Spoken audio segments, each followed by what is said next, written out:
Yes, I grew up on a small dairy farm in New York State.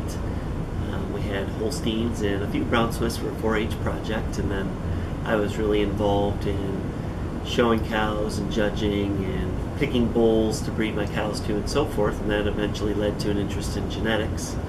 And then I went on to college and eventually got my PhD from the University of Tennessee, and I've been here at Penn State as in dairy cattle genetics is my research area since 2003.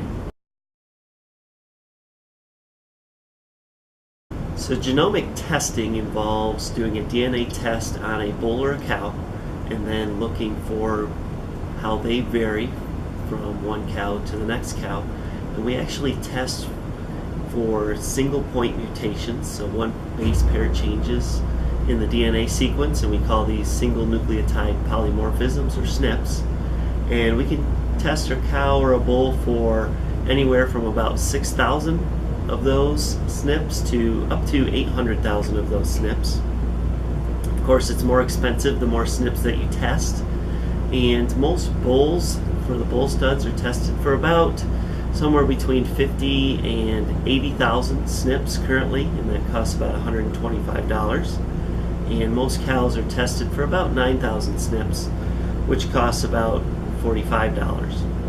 So then what we do after we do this genotyping to determine their SNP profile, we then associate that with, for these sires, we look at bulls that have genotype information and that also have a lot of daughters, and we look to see, okay, how does that SNP profile compare to how well their daughters perform, how much milk their daughters actually make, how fertile their daughters are, how long their daughters live, what do their daughters look like. So we associate the genotype with the daughter's performance to determine what genotypes and what SNP profiles are associated with a trait that we're trying to change. And once we have that information, once we've determined what SNPs have which effects, we can then use that to predict how daughters will perform for bulls that do not yet have any daughters, so for young bulls that even before they're sexually mature. And so then we make those predictions, and that's how we determine which bulls we're going to bring into a bull stud to market semen from, or which cows and heifers we want to buy, the bull studs want to buy young sires from to include in their breeding program. The reality is that if you're using artificial insemination, you're being impacted by genomic testing regardless. It's now part of our industry, part of our genetics industry. Everybody is being influenced by genomic testing in one way or another that's involved in the dairy industry. So nobody is not using genomics, at least somewhat indirectly. So I guess the real question is, what are the pros and cons of using bulls that are really young and that don't yet have any daughters, but that have a genomic prediction of how well we think their daughters will perform, versus using bulls that do have daughters and we have a little bit of information how their daughters do in addition to their genomic test. So the pro of using those young bulls is simply that you get access to potentially the very best genetics at an earlier age, compared to if you wait for those bulls to have daughters. They might be 6 years old before we really know much about them. So you're accessing the best genetics a little bit more quickly. The con, on the other side, is that those genomic predictions aren't 100% accurate. So there's going to be some hits and misses. There's going to be some bulls that you think should have really good daughters, and then it turns out that maybe we were a little incorrect about that bull in terms of his genomic prediction. So there'll be a few inaccuracies and a few mistakes if you do it that way. We can also consider this from the cow side, and you can genomically test your heifers, for instance, to decide which heifers you want to keep and which heifers you want to sell. So that will help you to improve your herd, which is certainly an advantage. And the con of that is, again, the genomic predictions aren't 100% accurate. And secondly, the genomic tests aren't free, so you have to invest some money in order to get that information.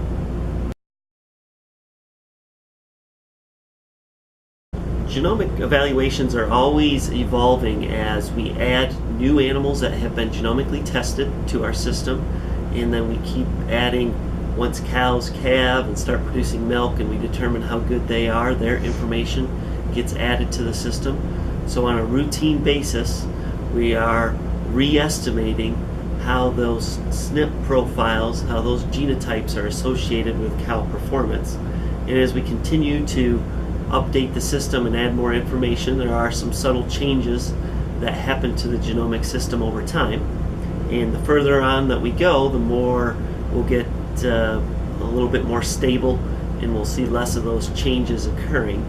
But initially, there are a few changes that occur.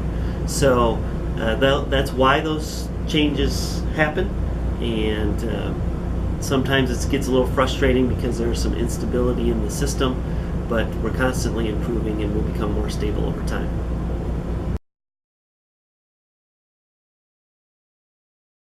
So, as we mentioned before, you can't not use genomics because the bull studs, it's such an important part of what they do. So we're going to continue to use genomics, and all herds are going to be influenced by genomics, at least indirectly.